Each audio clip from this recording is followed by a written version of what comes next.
When you picture the absolute pinnacle of plastic surgery, your mind almost certainly travels to one place: Seoul. It is the undisputed global capital of transformation, a glittering destination where people journey thousands of miles seeking perfection. The perfect eyes, the perfect nose, the perfect jawline, all crafted by the hands of world-renowned, celebrated surgeons. You place your absolute trust, your hopes, and ultimately your life in their expert hands. But what if that trust is a catastrophic lie? What if the famous doctor you paid a fortune for, the one whose face is all over the advertisements, walks out of the operating room the very moment you drift into unconsciousness? What if the person who actually finishes your surgery is a complete stranger, someone you have never met, someone who isn't a specialist, or perhaps someone who isn't even a licensed doctor at all?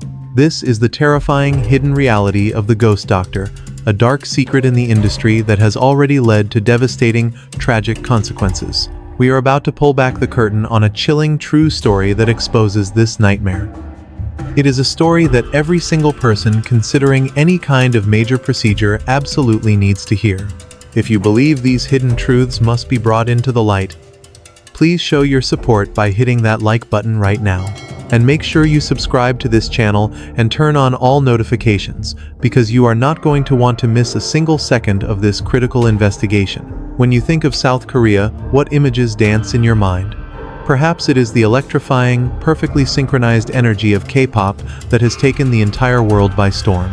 Or maybe it is the captivating, emotionally charged stories of K-dramas, with their flawless stars and compelling narratives that keep us glued to our screens. It is a country that has masterfully crafted an image of polished perfection. But beneath this shimmering surface of cultural exports, there is another, equally renowned industry. It is an industry that operates behind pristine clinic doors, one built on the nation's extraordinary plastic surgery skills. This is not just a niche market, it is a cultural phenomenon.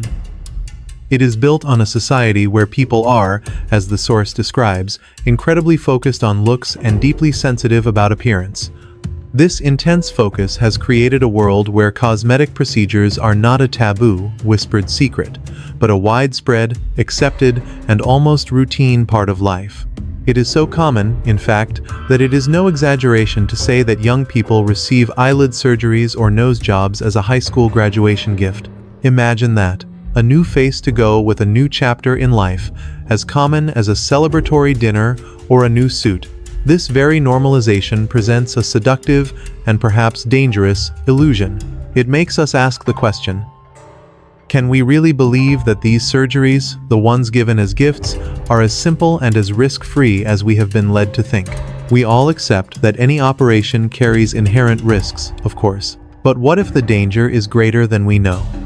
Did you know that there is a surprising, even chilling, number of cases where people have suddenly died after these supposedly simple procedures? It is a terrifying thought that a quest for a new look could end in an unexpected, final tragedy. Today, we are going to dive deep into that hidden world. We will pull back the pristine curtain and explore what truly goes on inside those operating rooms. And our journey into this chilling reality begins with one heartbreaking story: the medical death case of a young man named Kwon Dae-hee. The story of this tragedy begins not with a siren, but with the mundane, piercing ring of a telephone, an everyday sound that tore a hole in an ordinary day. It was the 9th of September in the year 2016. A mother was going about her life when that sudden call came through, a call from her eldest son. There was an immediate, chilling wrongness to it. It was not the familiar warmth of his voice, but something strained, hollow, and tight, with an urgency that he seemed to be struggling to control. That unfamiliar tone sent a bolt of pure, cold ice through her veins. His words were clipped, precise, and terrifyingly vague. He asked her to come to the university hospital immediately. He told her to go directly to the 3rd floor. He offered no explanation. He gave no comfort. He simply hung up, leaving her in a sudden, deafening silence, a vacuum that her mind instantly filled with a frantic symphony of 1,000 terrifying possibilities. Had he been in an accident? Had something unspeakable happened to him? A mother's mind is built to fill such silences with dread, and the journey to the hospital was a blur of pure, unadulterated fear, her heart hammering against her ribs as she raced against an unknown horror. When she finally arrived, she stumbled through the automatic doors, the cold, antiseptic air of the hospital hitting her face. She found the elevator, her hand shaking as she pressed the button for the 3rd floor. The ride up felt like an agonizing eternity, each ascending floor marked by a soft, sickening chime that ratcheted up her terror. When the doors finally slid open, she was not met with a standard hospital ward, she was met with the hushed, sterile, and intimidating silence of the intensive care unit. It was an antechamber of life and death, a place of constant, quiet crisis. And it was here, standing like a ghost under the harsh fluorescent lights, that her eldest son was waiting for her. She rushed forward, her world narrowing to his pale, stricken face, but before she could even ask the question that was choking her, she saw his eyes. And in them, she saw that her nightmare was, impossibly, in the wrong place. The tragedy was not his. He finally spoke. And his words revealed a truth so shocking, so completely outside the realm of possibility, that her mind could barely process it. He revealed that his younger brother, her other son, Dae-hee, was in the ICU. In that moment, the world tilted on its axis, shattering her reality into a million pieces. Dae-hee was the one who was safe. Dae-hee was the one who had just said he was going to a friend's house. How could he be here, in this place of last hopes, fighting for his very life? How could this be possible? That was the single, shattering question that echoed in the deafening silence of his mother's mind. Just that morning, the world was still ordinary, still sane.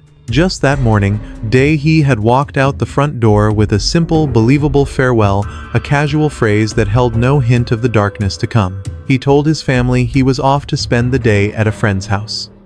It was a lie, but a simple one, the kind a young man might tell for any number of trivial reasons.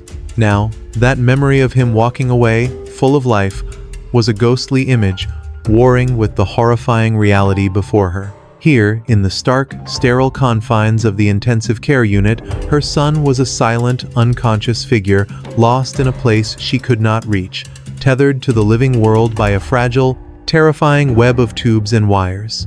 The son who had left the house was not the son who was lying in this bed.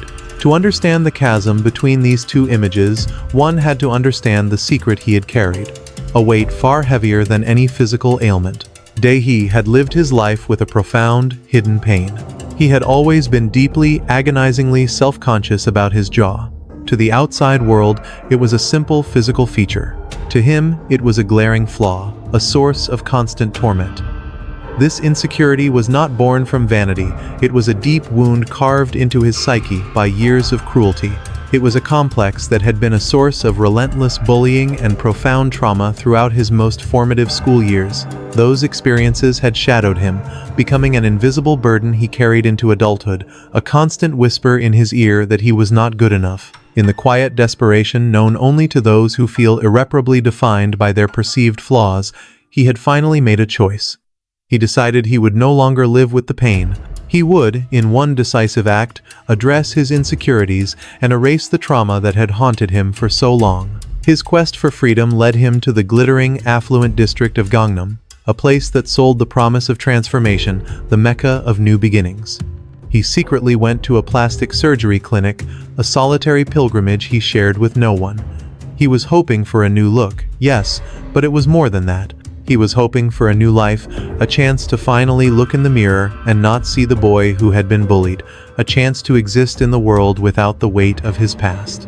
He went without telling his family, believing this was a battle he had to fight and win on his own. But somewhere within the 11 hours that followed, within the sterile white walls of that clinic, his quest for a new beginning spiraled into a catastrophic nightmare. 11 hours after he had walked in, full of hope, a frantic, impersonal call was made, not to his family, but to the university hospital. A call to transfer a patient who was bleeding uncontrollably, a patient whose secret journey had just collided with a terrible, unforeseen destiny. In the cold, stark, and beeping reality of the intensive care unit, Dae-hee's life was hanging by a single, fragile thread. It was a world of rhythmic, artificial breaths and the constant, quiet hum of machinery. a terrible symphony that stood in brutal contrast to the profound, unresponsive silence of the young man in the bed. His heart, which had stopped beating on a sterile operating table in another building, had been violently shocked back into a rhythm with CPR, but his mind remained lost. He was trapped in a deep, unreachable darkness, his consciousness having never returned. The university hospital doctors, their faces etched with a solemn, practiced gravity, had to deliver a prognosis that was less a prediction and more of a death sentence. They had to explain to his mother, in words that felt both clinical and cruel, the devastating physics of what had happened to her son's brain. Just 2 minutes, they said, 2 minutes of cardiac arrest was all it took to inflict a catastrophic, irreversible injury. They gently, terribly, laid out the only 2 paths they saw forward. He might not survive the week, or, if some part of him managed to cling to life, he could remain in a vegetative state, his body present but his mind gone forever. In the same devastating conversation, they were obligated to raise the subject of organ donation, a clinical question that felt like a monstrous violation to a mother who was still clinging to a desperate, irrational hope. This entire waking nightmare, this sterile room of impossible choices, stood in the most grotesque contrast imaginable to the world that had led them here. Dae-hee had chosen a clinic that was the very picture of safety and prestige, a facility that proudly boasted a flawless, unblemished record of 14 years without a single accident. It was a promise of perfection, a bastion of trust. The very next morning, a figure from that world of polished promises arrived at the ICU. It was the director of the clinic, the very man whose celebrated hands were supposed to have performed the surgery. He did not walk in with the haunted look of a man facing a tragedy. He did not come bearing apologies or offering comfort. He arrived with a strange, unnerving, and wholly inappropriate confidence. He looked at the grieving, shattered family and began to speak, his words weaving a narrative of complete absolution. He claimed, with a chilling lack of empathy, that Dae-hee was never in any real danger while at his clinic. The excessive, life-ending bleeding. He dismissed it with an almost casual wave of his hand, suggesting it was merely an unexpected complication, a simple consequence of Dae-hee's jawbone being larger than the average person's, but he insisted it was not a serious issue.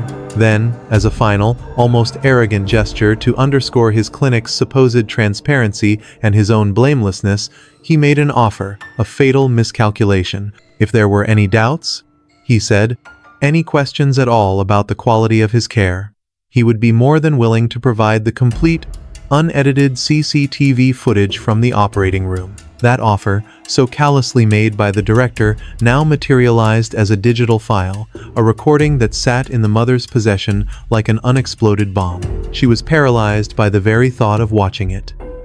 How could she, a mother, voluntarily witness the final, agonizing moments of her son's life? How could she sit and observe the precise clinical actions that had stolen him from her, to see the cold indifference of the room where his fate was sealed? The thought of seeing him vulnerable and unconscious, of hearing the sounds of the machines and the detached voices of the staff, was an agony she could not bring herself to face. It felt like a second, more intimate violation of her son and of her own grief. Yet, the not knowing was its own special kind of torture. A black hole of unanswered questions that she was equally unable to endure. Torn between the horror of watching and the agony of ignorance, she did the only thing she could. She gave the footage to a relative, someone in the family she trusted implicitly, a person uniquely equipped for this terrible task. This relative possessed a dual expertise, a mind trained in the dispassionate, analytical world of medicine, and a sharp, logical understanding of the law. They could see what she could not. Not a beloved son, but a medical case, a legal problem. She handed over the recording, an act of desperate delegation, outsourcing the bearing of her own pain. Sometime later, this relative returned, and the look on their face told her everything she needed to fear. The professional, objective demeanor was gone, replaced by a pale, shaken look of profound disturbance. They were adamant. Their voice was low and firm, insisting that she, the mother, had to watch it. She must have recoiled, must have begged them to just tell her, to spare her the visual trauma and just give her the words, but they refused. They insisted that this was not something that could be summarized, it was not a report that could be read, it was a truth that had to be witnessed to be believed. All the answers, they said, every single one, was contained in that video. And so, with a courage born from the ashes of her grief, she sat down, she pressed play. The runtime appeared on the screen. 7 hours and 13 minutes, an eternity. She was a mother forcing herself to endure every second of the ordeal that took her son, her eyes locked on the screen, her soul bracing for the inevitable pain. The video began. The hospital director, the man who had looked her in the eye and lied, entered the operating room. About 20 minutes passed, and then he started the surgery, cutting into her son's jawbone. From that very first moment, it started. The blood. A steady, rhythmic drip, drip, drip. Onto the sterile white floor. A pool began to form. She watched, her horror mounting, as a nursing assistant entered the frame, not with surgical clamps or sponges, but with a common mop. Nonchalantly, as if it were spilled soda, not her son's lifeblood draining onto the floor.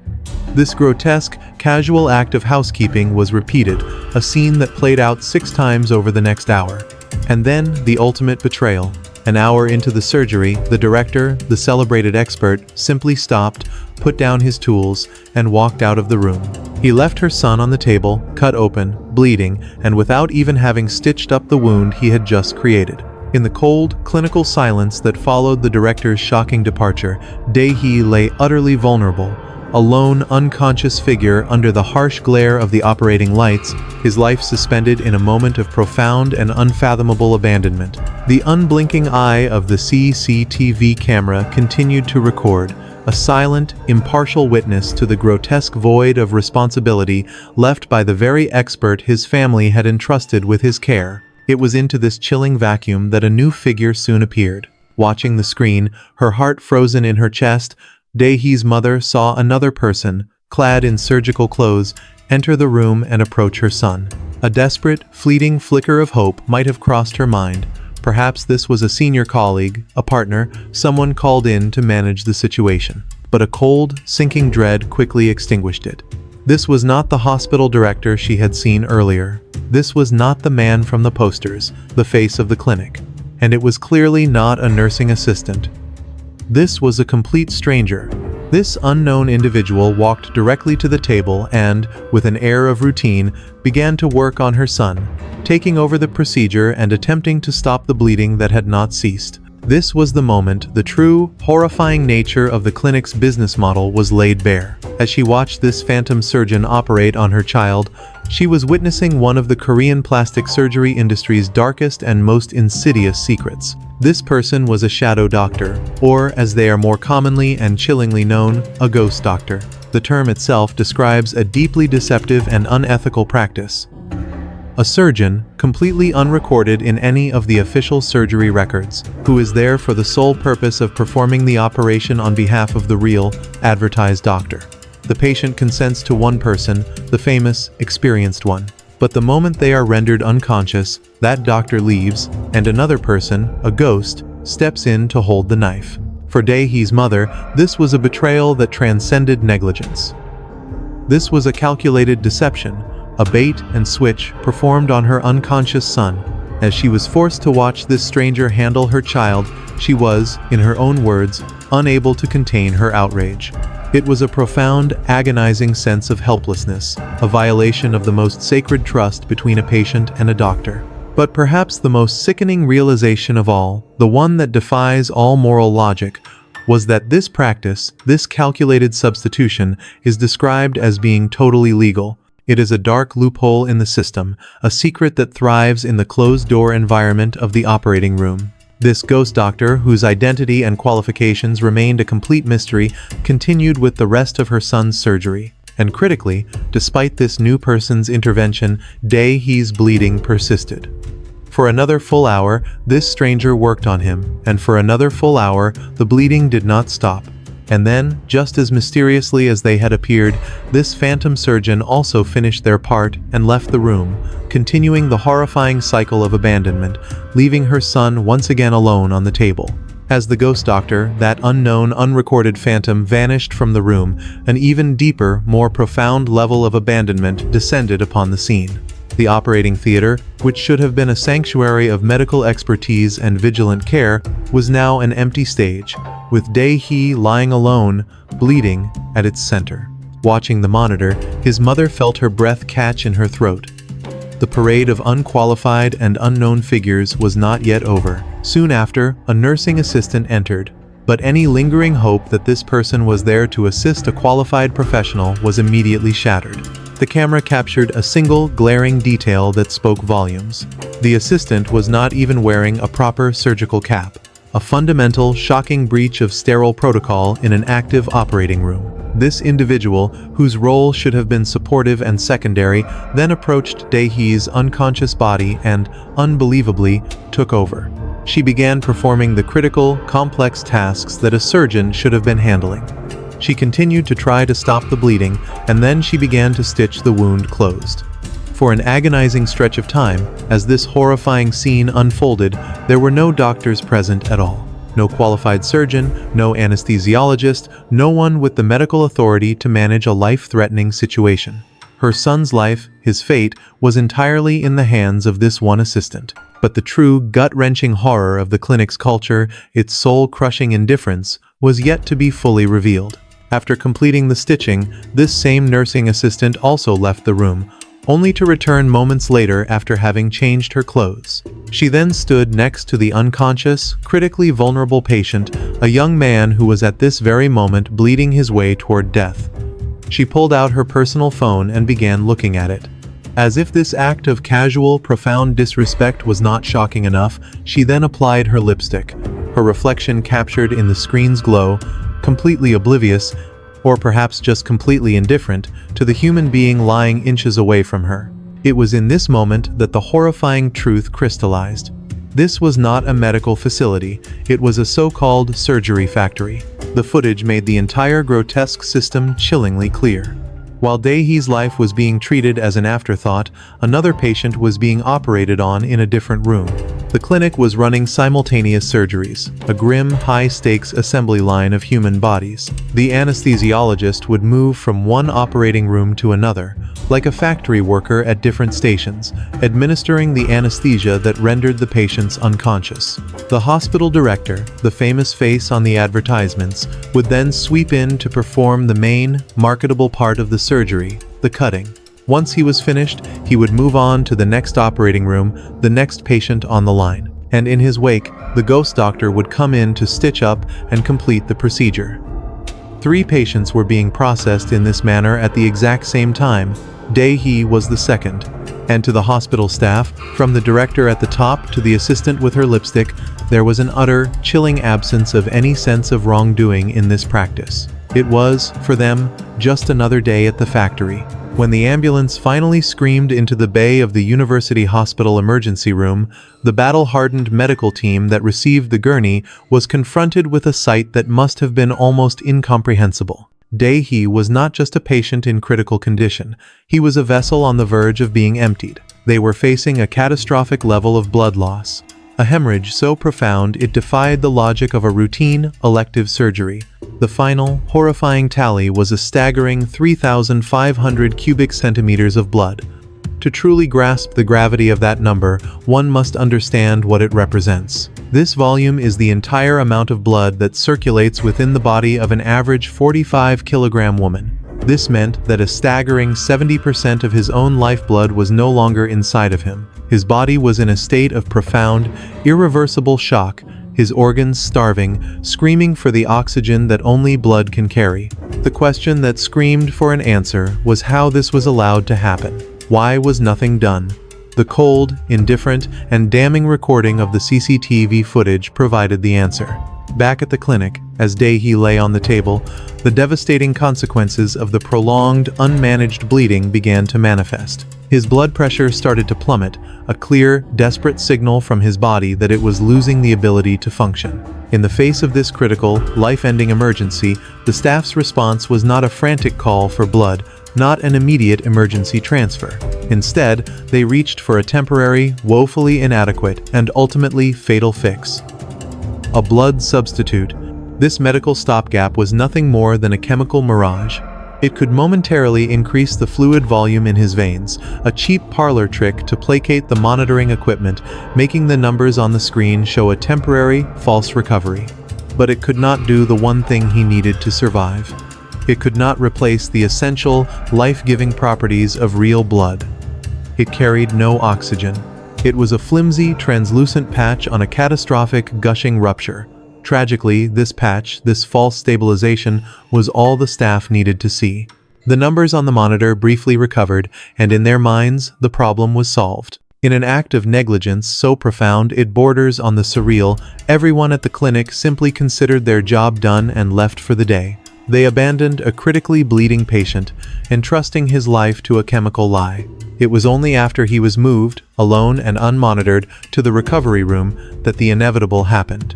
The blood substitute failed, the chemical mirage dissolved, and his body, having no real resources left, finally gave up the fight. His blood pressure dropped drastically, this time with no one watching. It was only then, in a state of full-blown panic as their negligence was laid bare, that the staff finally made the emergency call to 119. It was a call made far, far too late. It was not a rescue attempt. It was a final act of passing the buck. A desperate attempt to shift the burden of a crisis they had single-handedly created, watched unfold, and then willfully, unforgivably, ignored. In the harrowing narrative of medical negligence that was unfolding, one singular, critical intervention stood out as the ghost of a chance for Dae-hee's survival. It was not a complex procedure. It was not an experimental drug. It was a blood transfusion. It was the one, basic, fundamental act that could have replenished his body's catastrophic losses, the one thing that could have pulled him back from the precipice he was so rapidly approaching. This was not a nuanced medical debate. It was a screamingly obvious necessity.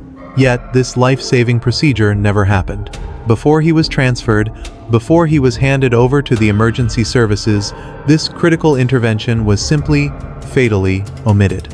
In the aftermath, when confronted with this glaring, unforgivable failure, the hospital director had a ready, polished answer. He constructed a narrative of unfortunate timing, a story designed to deflect all blame and paint his clinic as a victim of circumstance. He claimed, with the practiced confidence of a man assured of his own version of the truth, that they had indeed recognized the need.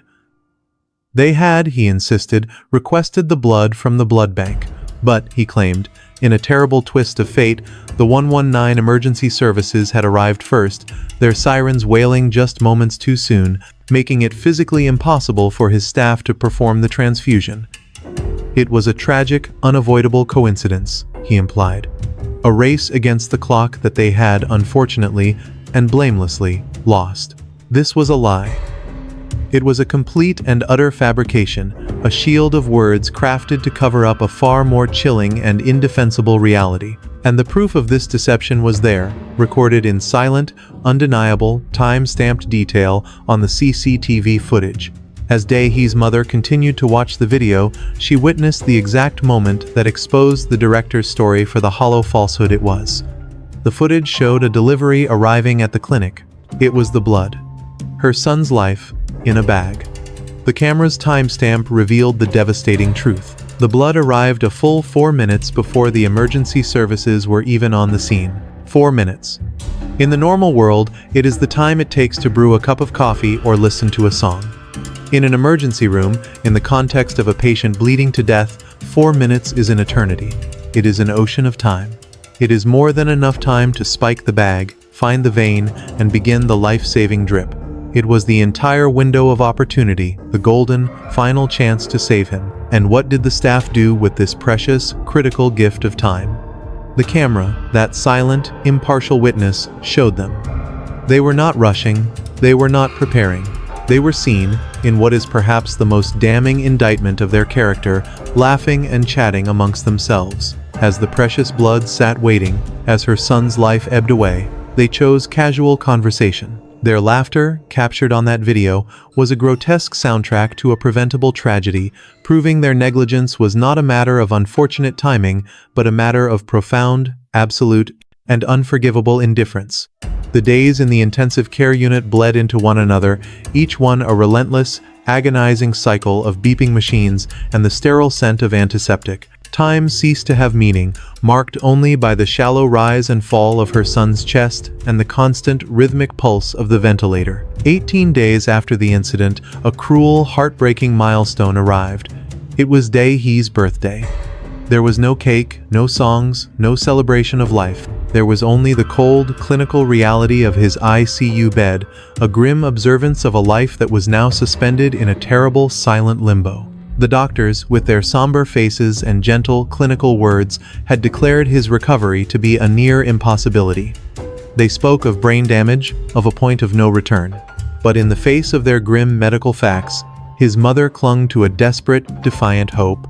It was a hope that defied logic, a mother's primal refusal to accept a world without her child. She never lost that hope, nurturing it in the darkness, believing that as long as his heart was still beating, a miracle was still possible. Then, on October 24th, this fragile sanctuary of grief and hope was violated.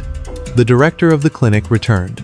He did not come with words of comfort or with an apology that might have offered some small measure of peace. He came as an architect of an alternate reality, a man on a mission to scrub his hands clean of this tragedy. With a chilling, persistent energy, he insisted that his clinic was not at fault. He began to weave a new, audacious narrative, claiming that the true blame for Dae-hee's catastrophic condition lay with the university hospital, the very institution that was now working around the clock to save him. In a staggering display of audacity, he urged Dae-hee's mother, a woman steeped in unimaginable grief, to sue the university hospital. This was not just a denial of responsibility, it was a calculated, psychological attack. He claimed that in any criminal case, his clinic would undoubtedly win, a veiled threat designed to intimidate her into silence. He dangled the ambiguous idea of a settlement, only to snatch it away, stating that since it wasn't entirely their fault, they couldn't possibly accept full responsibility. It was a grotesque and ambiguous mix of threats and hollow persuasion, a tactic meant to confuse and overwhelm a parent at her absolute weakest.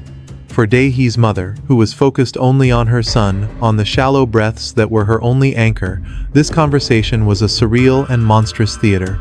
The fury that erupted through her grief was volcanic. She finally broke down, her body racked with sobs, begging him, pleading with him, not to make their living nightmare any harder than it already was.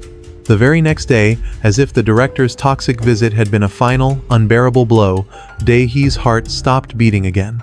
This time, the medical staff's response was different. There was a finality in their eyes. They told his mother that he would not last the day. In that moment, the defiant, desperate hope she had clung to for so long finally, completely shattered. She was left in a void of utter despair, facing the most impossible, agonizing decision a parent can ever make. She made the choice to stop the life-sustaining treatment, to finally let her son pass away. It was not an act of surrender. It was a final, profound, and heartbreaking act of mercy, a mother's decision to take his suffering onto herself, to release him from the cold machines and let him be at peace. In her tearful recollections, she would later share her belief about his final moments. "I think he left," she whispered, "to spare me further pain after hearing me cry."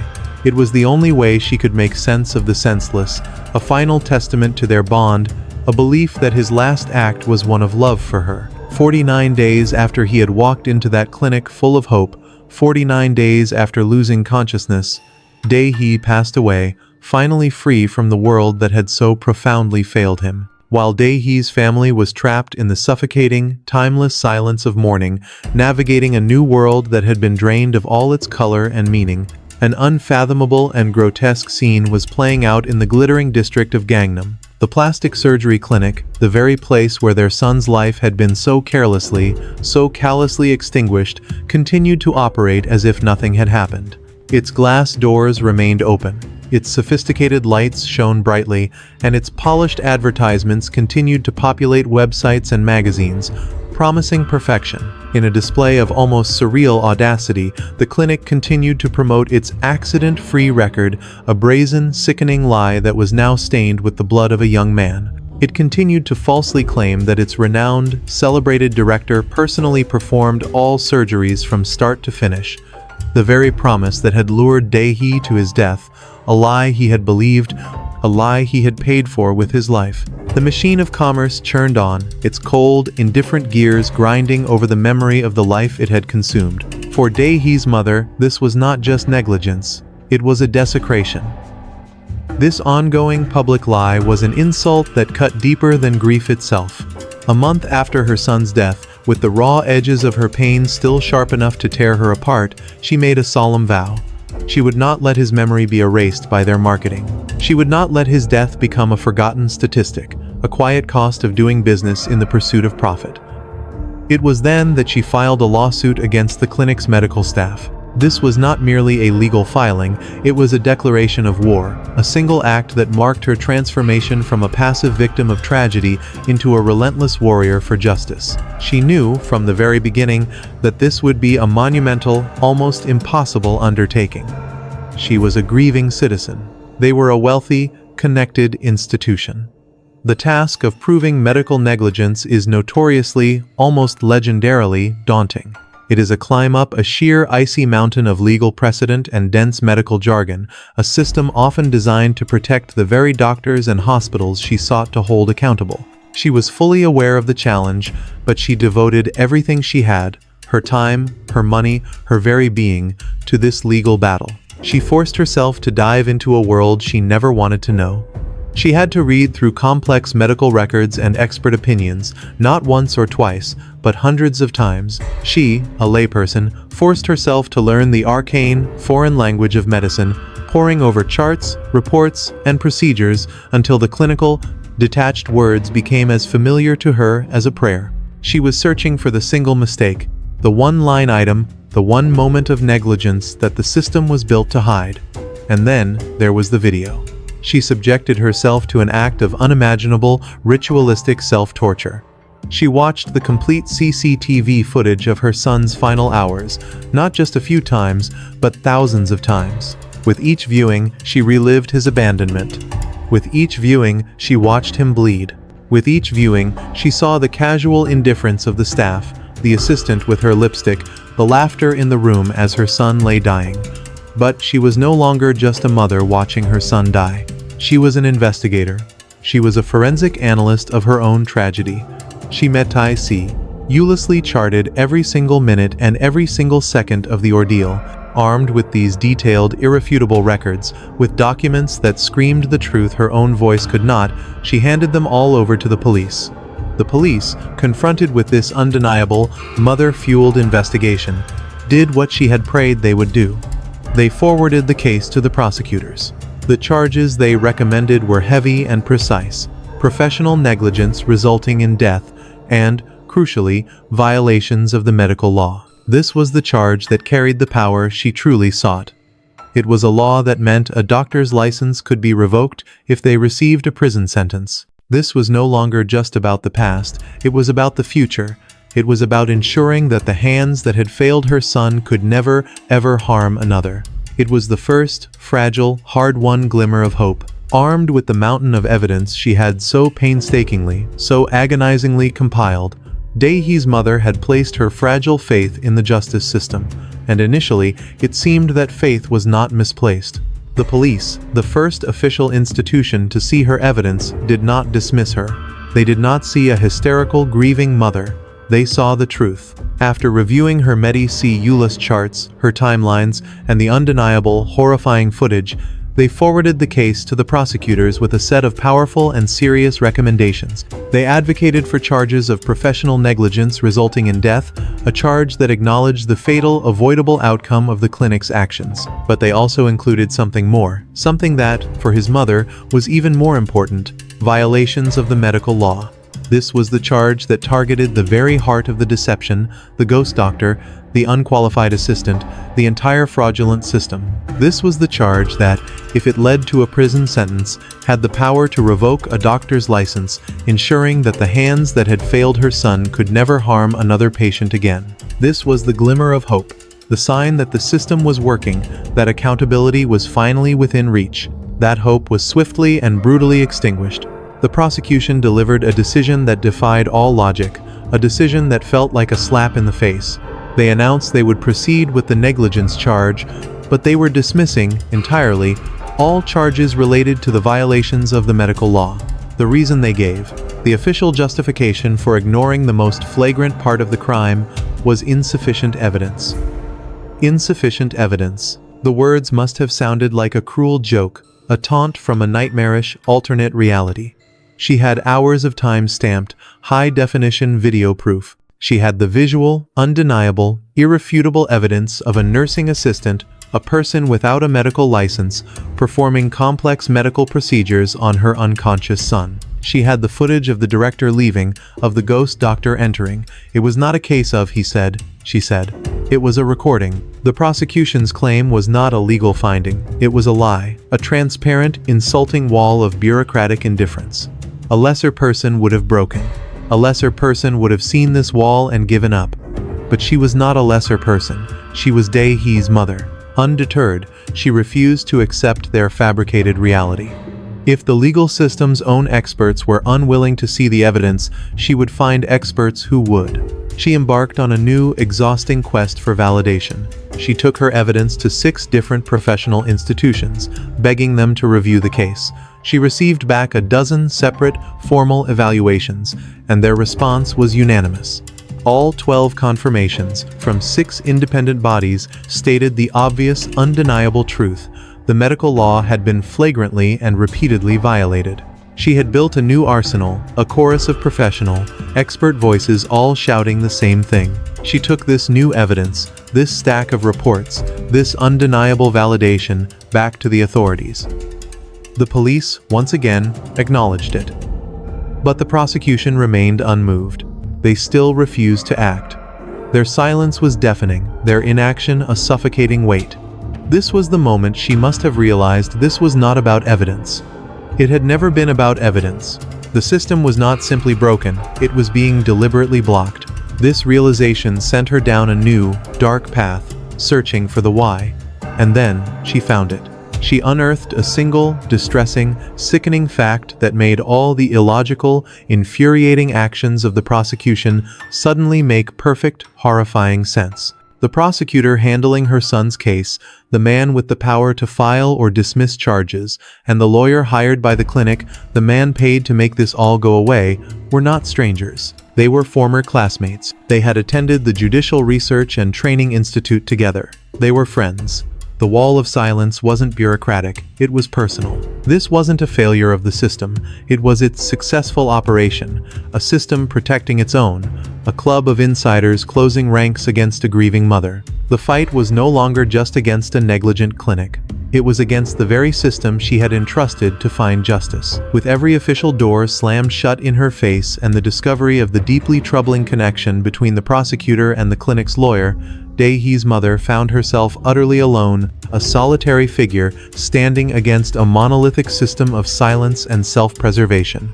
Her son's case was effectively dead, buried under the weight of legal indifference and potential corruption. In this moment of profound darkness, when it seemed all hope was lost, she reached for one final, desperate option. It was a legal Hail Mary, a petition for a judicial review, a plea made directly to the court to override the prosecution's decision and force an indictment. It was a mechanism that existed on paper, but in practice, it was a near impossibility. The chance of such a petition being accepted was a staggering 0.3%. It was a statistical ghost of a chance, a sliver of light so thin it was almost invisible. Yet, for a mother with nothing left to lose, it was everything. And so, her new life began, a life defined by 2 solemn, daily rituals.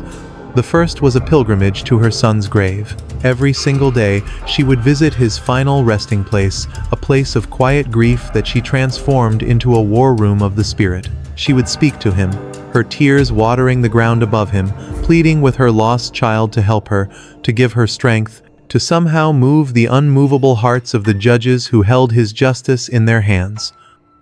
Her second ritual was one of public defiance. She began a relentless solo protest, a one-woman stand against the system that had so profoundly failed her. For 416 days, through the biting cold of winter and the oppressive heat of summer, she stood as a silent, unyielding sentinel of a mother's rage and love. Her presence became a quiet but powerful fixture, a constant, living rebuke to the injustice she was fighting. After 416 days of this relentless devotion, the impossible happened.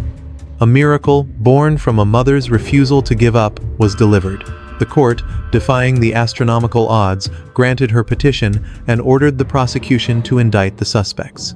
It was a thunderous breakthrough, a victory against the 0.3% chance that felt less like a legal ruling and more like divine intervention. In the subsequent first trial, the judiciary recognized the truth she had fought so hard to expose, acknowledging both the violation of the medical law and the charge of involuntary manslaughter. But the justice delivered was incomplete, a painful compromise. Only the hospital director was sentenced to prison, while the other doctors involved received mere fines, a monetary slap on the wrist for a life that was lost. Deeply dissatisfied, she appealed. The following year, the appellate court imposed harsher sentences, a small but significant step closer to true accountability. Yet, the battle was still not over. The medical staff, while acknowledging the facts of what happened, still refused to accept their negligence and appealed the decision to the highest court in the land. Finally, in January of 2023, the Supreme Court made its final ruling, dismissing all of their appeals. The sentences were confirmed: a 3-year prison sentence for the operating doctor and suspended sentences for the rest of the staff. It was the end of her 7-year-long battle. While it was a victory on paper, the result left a profound sense of disappointment, a feeling that the price paid by those responsible was still far too small for the life that had been taken. Her legal fight was finally over, but as we will see, her mission to create a lasting legacy for her son was only just beginning. Thank you for joining us for this part of the story. We appreciate you watching, and we will see you again soon.